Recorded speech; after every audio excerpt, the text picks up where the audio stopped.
Party के सभी वरिष्ठ नेतागण और इसलिए रिपीट करने की जरूरत न पड़े, मैं आज इस इतने बड़े मीडिया का समूह है तो आपका भी और देशवासियों का गत 5 वर्ष में जो सहयोग मिला, समर्थन मिला और ये जन सहयोग का ही कारण है कि हम इस कार्य को सफलतापूर्वक कर पाए और इसके लिए मैं देशवासियों का, आप सबका हृदय से बहुत बहुत आभार व्यक्त करता हूं।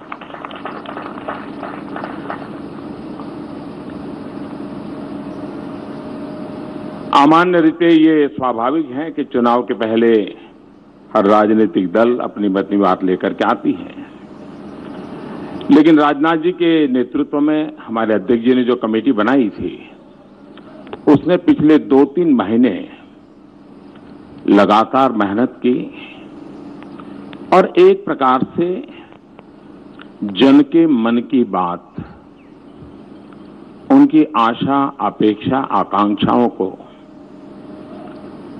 सुनना, समझना और एक डॉक्यूमेंट में भले सब कुछ ना आ जाए लेकिन उसकी मूलभूत बातों को पकड़ करके आगे चलने का ये जो मेहनत की है इस टीम ने, मैं इस टीम को हृदय से बहुत बहुत बधाई देता हूं।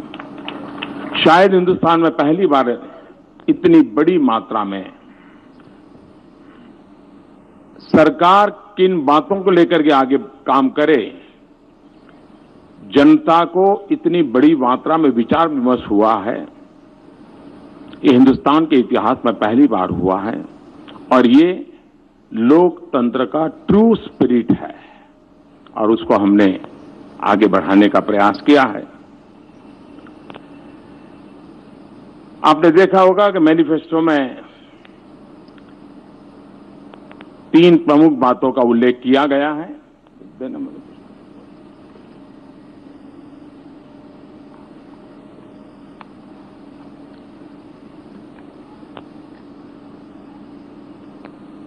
और उसी के आसपास हमारा पूरा ये डॉक्यूमेंट तैयार हुआ है। राष्ट्रवाद ये हमारी प्रेरणा है, अंत्योदय ये हमारा दर्शन है और सुशासन ये हमारा मंत्र है।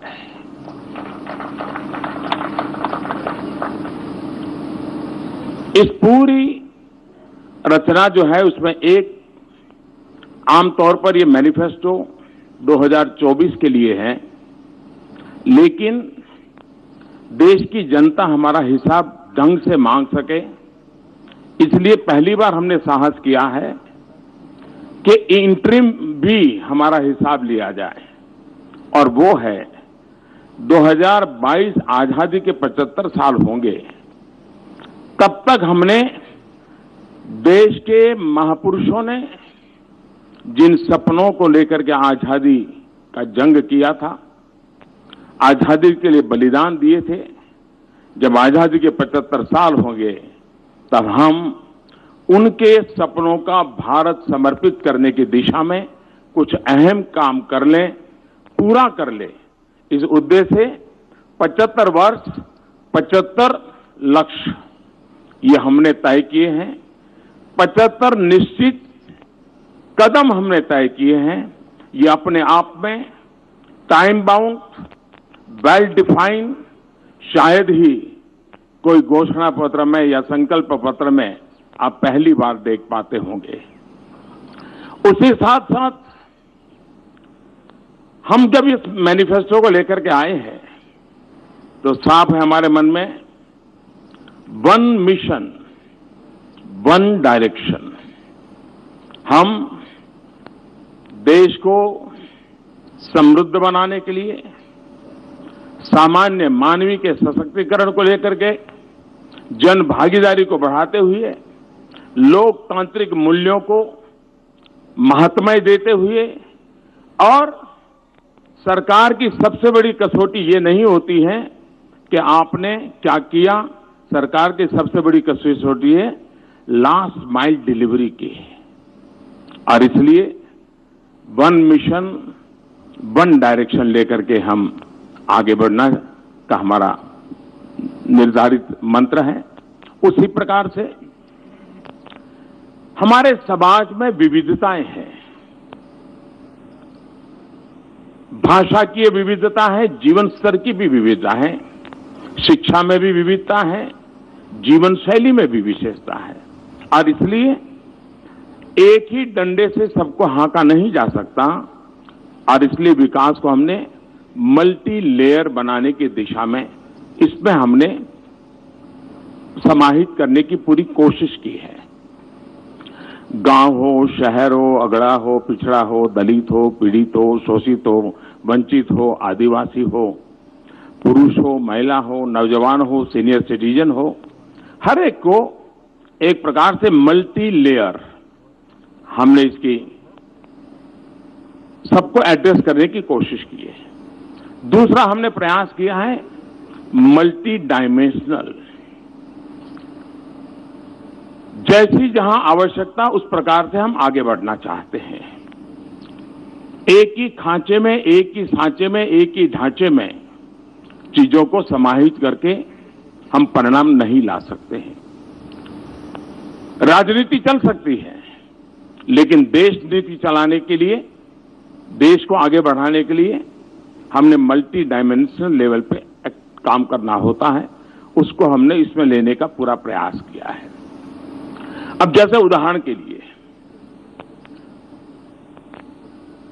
आने वाले दिनों में भारत के सामने जो कुछ कठिनाइयां नजर आ रही है, जैसे पानी। खास करके मैं आज जब तमिलनाडु की गहराई में जाता हूं तो ध्यान में आता है कि आने वाले दिन कितने संकट वाले जा सकते हैं। राजस्थान, गुजरात जैसे प्रदेश सदियों से पानी के अभाव में जिए हैं, उन्होंने अपने रास्ते खोजे हैं। लेकिन आज भी देश के कई प्रदेश हैं, उनके लिए भारत सरकार ने गंभीरता से सोच करके समस्याओं का समाधान करना होगा और एक लंबी योजना से करना होगा। और इसलिए हमने सोचा है कि देश में पहली बार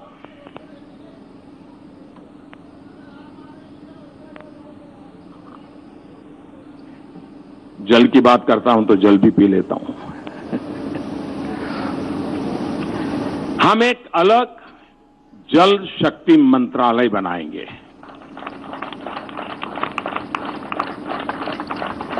हमने इस बजट में मछुआरों के लिए, और कोस्टल एरिया में ही मछुआरे भाई बहन ऐसा नहीं है, हमारे देश की नदी तट की संस्कृति में मछुआरे एक बहुत बड़ी इकोनॉमिकल एक्टिविटी का माध्यम रहे हैं। और इसलिए हमने इस बजट में मछुआरों के लिए एक अलग मंत्रालय की बात बजट में कही थी। हम आने वाले दिनों में जल शक्ति एक अलग मंत्रालय बनाएंगे। नदियों का ऑप्टिमम यूटिलाइजेशन पानी का कैसे हो। कोई हैंडपंप लगाए और चुनाव जीत जाते थे, वो एक जमाना था। लेकिन अब माताओं बहनों को पानी की दिक्कत से मुक्त करके नल से जल कैसे पहुंचाए, इस पर हम काम करना चाहते हैं। हम पानी के संबंध में एक स्पेशल टास्क फोर्स, एक मिशन मोड में रचना करके उसका हम एक बहुत बड़ा बल देकर के काम करना चाहते हैं। और खास करके मैं तो तमिलनाडु के लोगों से मिला था, ये विचार हमारे मन में कई छोटे छोटे इलाकों से दूर सुदूर लोगों ने हमें जो मन की बात भेजी इसमें आया है, और उसको लेकर के हमने इसका महात्म्य समझा है और उसको हम आगे ले जाना चाहते हैं। हम लोगों ने 2014 से 2019 हमारे सारे कामों को देखेंगे। ये बात सही है कि कोई भी सरकार होती है, बहुत लोगों को बुरा लगता है क्योंकि उससे कुछ लोगों के जो मूल एजेंडा है उसको तकलीफ होती है। लेकिन ये सही है कि गई बती हुई सरकार और हमारी सरकार का मूल्यांकन तथ्यों के आधार पर होना चाहिए। और 2014 से 19 अगर एक शब्द में कहना है तो हमारे सभी कार्यों की रचना के मूल में सामान्य मानव की जो आवश्यकताएं हैं उसको एड्रेस करें। हमारे सारे कामों को उसको हमने बल दिया, लेकिन देश जिस उमंग और उत्साह के साथ, सपनों के साथ चल पड़ा है, जो काम 50, 55, 60 के कालखंड में होना चाहिए था, वो मुझे 2014 से 19 के बीच में करना पड़ा है। लेकिन उसके अनुभव के आधार पर, उस सफलता के आधार पर इस बार हमने पहले आवश्यकताओं को ध्यान में रख करके शासन चलाया, अब सामान्य मानवीय की आकांक्षाओं को लेकर के हम क्या कर सकते हैं उसको घोषणा पत्र में लेके आए हैं। आवश्यकताओं की पूर्ति अपने आप नई नई आकांक्षाएं जगाती है। आपने देखा होगा, हमने एक हिंदुस्तान का पूरा मैपिंग किया सब डिस्ट्रिक्ट का, और देश में करीब 150 डिस्ट्रिक्ट ऐसे निकाले कि जहां मिनिमम कुछ चीजों पर और बल देने की आवश्यकता है। हमने एस्पिरेशनल डिस्ट्रिक्ट एक स्ट्रेटेजी वर्कआउट की, हमने उसको काम किया। हमने तय किया कि पश्चिम भारत और पूर्वी भारत दोनों बराबरी कैसे करें, पूर्वी भारत को बल कैसे दे, और उसमें हम काफी कुछ आवश्यकताओं को एड्रेस कर पाए हैं। अब आकांक्षाओं को एड्रेस करने की दिशा में हम आगे बढ़ना चाहते हैं। तो एक समग्रतया भारत के विकास को लेकर के हम आगे बढ़ने के लिए चल जाएं। एक और हमने विषय लिया है, आजादी का आंदोलन। देश में सैकड़ों साल की गुलामी के दरमियान कोई वर्ष ऐसा नहीं रहा है हिंदुस्तान का कोई न कोई कोना आजादी के लिए लड़ाई लड़ता रहा है। सैकड़ों सालों तक हर वर्ष कहीं न कहीं बलिदानियों की परंपरा रही है। लेकिन आजादी को जब महात्मा गांधी ने जन आंदोलन बना दिया तो उसने बहुत बड़ी ताकत पाई। जैसे आजादी पाने में जन आंदोलन एक बहुत बड़ा सशक्त माध्यम बना, कोई रेंटियां काटता है तो आजादी के लिए, कोई प्रौढ़ शिक्षा करता है तो आजादी के लिए, कोई सफाई करता है तो आजादी के लिए, कोई शिक्षक का नाम काम करता है आजादी के लिए, कोई खादी के कपड़े पहनता है। गांधी जी ने उसको बहुत बड़ा एक व्यापक रूप दे दिया था।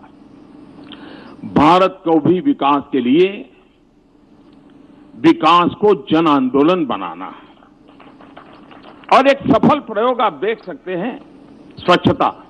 हमारे देश में पहले हम गंदगी की चर्चा करते थे, गंदगी के विषय में हर बार खबरें भी आती थी, बातें भी आते थे, सब होता था। लेकिन पिछले 5 साल में स्वच्छता की चर्चा हो रही है। इसका मतलब ये नहीं कि गंदगी खत्म हो गई थी, लेकिन स्वच्छता की चर्चा करते करते हमने गंदगी को एड्रेस किया, यानी पॉजिटिव थिंकिंग को बढ़ाते बढ़ाते नेगेटिविटी को खत्म किया। और इसमें मुझे देश के सभी मीडिया हाउस की मदद मिली, मैं आज उनका आभार व्यक्त करना चाहता हूं। देश की युवा पीढ़ी की मदद मिली और वो जन आंदोलन बन गया। स्वच्छता के लिए कोई सरकार अपने खाते में सफलता का दावा नहीं कर सकती है, जन आंदोलन बना। जब जन आंदोलन बनता है तो कितनी बड़ी सफलता मिलती है, और इसलिए हम विकास को जन आंदोलन बनाने की दिशा में केंद्रस्थ विचार लेकर के चलना चाहते हैं। ये भी सही है कि आखिरकार गरीबी से लड़ना है तो 50 साल के सारे प्रयोगों ने बताया है कि दिल्ली के एयर कंडीशन में बैठे हुए लोग गरीबी को परास्त नहीं कर सकते हैं। हम लोग भी एयर कंडीशन कमरों में बैठते हैं, इसलिए मैं कोई किसी और के लिए नहीं कह रहा हूं। गरीब ही गरीबी को परास्त कर सकता है, यह हमारा मंत्र है। और इसलिए एम्पावरमेंट ऑफ पुअर, अब जब हम गरीब को घर देते हैं तो उसकी आवश्यकता पूरी होती है, नए एस्पिरेशंस जगते हैं और वो उसके लिए सोचता है अब घर मिला है तो कर्टन के लिए थोड़े पैसे बचाओ, वो सोचता है मेहमान आएंगे तो 2 चेयर के लिए पैसे बचाओ। उसका दिमाग बदलना शुरू हो जाता है। चीजें मैं छोटी बता रहा हूं, लेकिन मैं धरती का इंसान हूं, इसलिए बदलाव को बड़ी बारीकी से देख पाता हूं।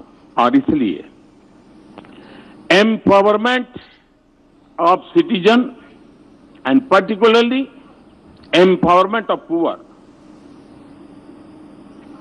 इसके लिए हमने बल दिया है।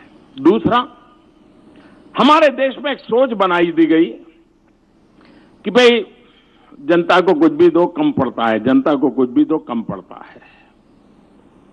ये मैं समझता हूं कि देशवासियों का अपमान है। एक बार लाल किले से मैंने कहा था कि जो संभव हो अपनी गैस सब्सिडी क्यों नहीं छोड़ते हैं, और मेरा देश गर्व के साथ कह सकता है 1.25 करोड़ से ज्यादा परिवारों ने गैस सब्सिडी छोड़ दी। हमने रेलवे के रिजर्वेशन के फॉर्म में लिखा था कि आप सीनियर सिटीजन हैं, आप रेलवे यात्रा में कुछ भी पाने के हकदार है, सब्सिडी पाने के हकदार है, लेकिन अगर आपकी आर्थिक स्थिति ऐसी है कि जरूरत नहीं है तो आप इसको छोड़ सके तो अच्छा होगा। छोटा सा वाक्य उस रिजर्वेशन फॉर्म में लिखा है। आप हैरान हो जाएंगे, मेरे देश के 50 लाख से ज्यादा सीनियर सिटीजन ने सब्सिडी लेने से मना कर दिया और पूरी टिकट से ट्रैवलिंग किया। देश के अंदर ये जो ताकत है, हम उसको एड्रेस करना चाहते हैं, हम इसको बल देना चाहते हैं, हम नागरिक पे भरोसा करना चाहते हैं। हम नागरिक के ये जो, क्योंकि हम ही देश बड़ा बनाना चाहते नहीं है, हिंदुस्तान के 130 करोड़ लोग भी देश को बड़ा बनाना चाहते हैं। और इसलिए हमने हमारी सारी योजनाओं में नागरिकों की शक्ति है, उस शक्ति को हमारे विकास का आधार मानने का ये इस पत्र में हमारे कार्यक्रमों की रचना के केंद्र बिंदु में दिखेगा। हमारे देश में भ्रष्टाचार की चर्चा बहुत हुई है। शासकीय व्यवस्था में भ्रष्टाचार को कंट्रोल करने में हमने बहुत सफलता पाई है। Good governance, easy governance, transparent governance, accountable governance, responsible governance, इन सारी बातों को बल देते हुए शासन व्यवस्था में हमने कई रिफॉर्म्स किए हैं। हमने कई अधिकार बहुत नीचे तक हमने दे दिए हैं ताकि अकाउंटेबिलिटी बढ़ रही है। लेकिन टेक्नोलॉजी ने बहुत बड़ी मदद की है ट्रांसपेरेंसी में। चाहे जनधन, आधार, मोबाइल वाला हमारा जैम योजना हो या ई मार्केटिंग का हमारा प्रयास हो, बहुत बड़ा सफलता मिली है। इस चीजों को हम नीचे तक परकोलेट करना चाहते हैं और उसको हम आगे बढ़ाना चाहते हैं। किसान के लिए पेंशन की बात हो, खेत मजदूर के लिए पेंशन, इस एक बहुत बड़े कदम की ओर हम आगे बढ़ रहे हैं ताकि वो एक एश्योर्ड जिंदगी जीने के लिए, अपने परिवार के साथ काम करने के लिए सफलता से आगे बढ़ेगा। ऐसे अनेक विषयों की चर्चा आज यहां पर हमारे साथियों ने की है, लेकिन मैंने पहले ही कहा सभी क्षेत्रों में जब हम बात कर रहे हैं तब ये हमारा संकल्प पत्र, ये सुशासन पत्र भी है, ये हमारा संकल्प पत्र राष्ट्र की सुरक्षा का पत्र भी है, ये हमारा संकल्प पत्र राष्ट्र की समृद्धि का भी पत्र है। इन सारी बातों के साथ आपको याद होगा कि हम 90 के दशक में बार बार सुनते थे 21वीं सदी आ रही है, 21वीं सदी आ रही है, लेकिन देश को उसके लिए तैयार करने में हमने मौका गंवा दिया। 21वीं सदी एक नारा बन गया, चुनाव में बोला जाता था, चर्चा होती थी। 21वीं सदी में तो हम 2 दशक तो पार करने की पहुंच गए हैं। 2022 आजादी के 75 साल है और कुछ ऐसे ऐतिहासिक पल होते हैं जो प्रेरणा के लिए बहुत बड़ी ताकत रखते हैं। अगर गांधी 150 तो अपने आप में स्वच्छता के लिए एक प्रेरणा का कारण बन सकते हैं। आजादी के 75 साल प्रेरणा का कारण बन सकते हैं। अब हम सुनते हैं कि 21वीं सदी एशिया की सदी है। अगर 21वीं सदी एशिया की सदी है तो भारत उसको लीड करे या न करे, करना चाहिए कि नहीं कर चाहिए, कर सकते हैं या नहीं कर सकते हैं। हमारा संकल्प पत्र है, हम संकल्प के साथ चलते हैं कि जब हिंदुस्तान की आजादी के 100 साल होंगे, 2047 आजादी के 100 साल हो, तब देश डेवलपिंग कंट्री से डेवलप कंट्री की ऊंचाई को कैसे पार करे।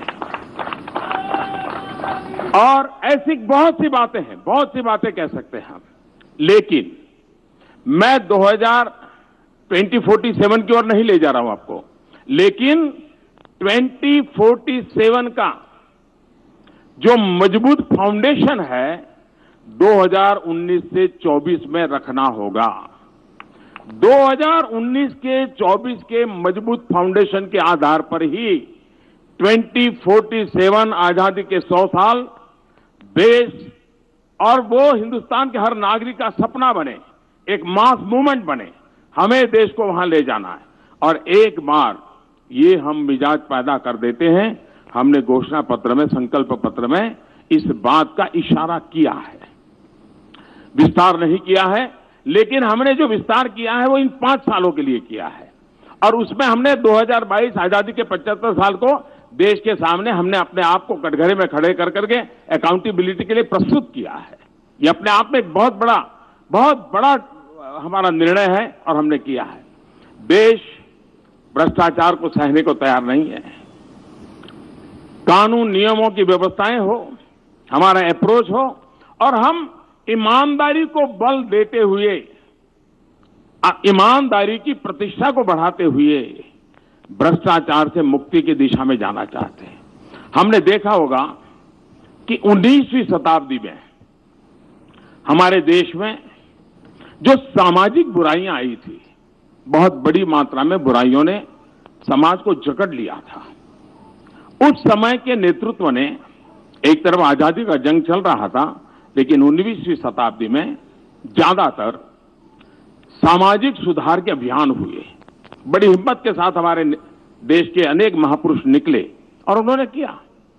आज समय की मांग है कि हमारी खास करके राजनीतिक व्यवस्था में, शासकीय व्यवस्था में जो बुराइयां घर कर गई है, 19वीं शताब्दी में सामाजिक बुराइयों के खिलाफ जिस प्रकार से एक जन चेतना का आंदोलन चला, आने वाले दिनों में इन एक निश्चित फ्रेमवर्क की व्यवस्थाओं के भीतर इस प्रकार की जो बुराइयां घुस गई हैं, उसके खिलाफ कदम भी लेने हैं, नीतियां भी बनानी है, निर्णय भी करने हैं, लेकिन जन सामान्य का दबाव भी बढ़ाना है, एक जन आंदोलन भी करना है, सुधार के संकल्प की ओर जाना है। और उस दिशा में भी एक सकारात्मक विचारों को लेकर के हम देश को आगे ले जाने की दिशा प्रयास करते हैं।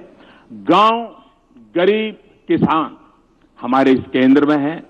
देश के नौजवान वो आने वाले 5 साल में 2047 का भविष्य तय करने वाले हैं और इसलिए देश के नौजवानों को उस प्रकार से परवरिश हो, देश के नौजवानों के लिए उस प्रकार के अवसर, जिसमें हम कहें 100 लाख करोड़ रुपए का इन्वेस्टमेंट, एग्रीकल्चर में 25 लाख करोड़ का इन्वेस्टमेंट, ये अपने आप में बहुत ऊंचे लक्ष्य लेकर के हम चल रहे हैं, जो पूरी व्यवस्था को, आर्थिक आधार को एक नई ताकत देंगे और एक ऐसा परिवेश जो हिंदुस्तान इस 5 साल में ऐसी स्थिति में ला देना है ताकि वो 2047 की आकांक्षाओं को अपना सपना बना ले और सपना बना करके हम उस दिशा में सरकारें आगे बढ़े। उस बात को लेकर के एक फाउंडेशन का काम भी हम इसके साथ साथ करेंगे। आकांक्षाओं को पूर्ण करने का सपना लेकर के हम आगे बढ़ रहे हैं। मैं फिर एक बार इस संकल्प पत्र की रचना में जिस टीम ने काम किया है उनका अभिनंदन करता हूं। मैं बारीकी में छोटे छोटे प्रोग्राम की रचना में नहीं गया हूं। एक मूलतः राष्ट्र को आगे 5 साल में किस दिशा में जाना चाहिए, बैक ऑफ द माइंड मेरे मन में क्या विचार रहते हैं, उसको मैंने अभिव्यक्त करने का प्रयास किया है। मैं फिर एक बार आप सबने जो कुछ भी सहयोग दिया है उसके लिए आपका धन्यवाद करते हुए मेरी वाणी को विराम देता हूं। धन्यवाद।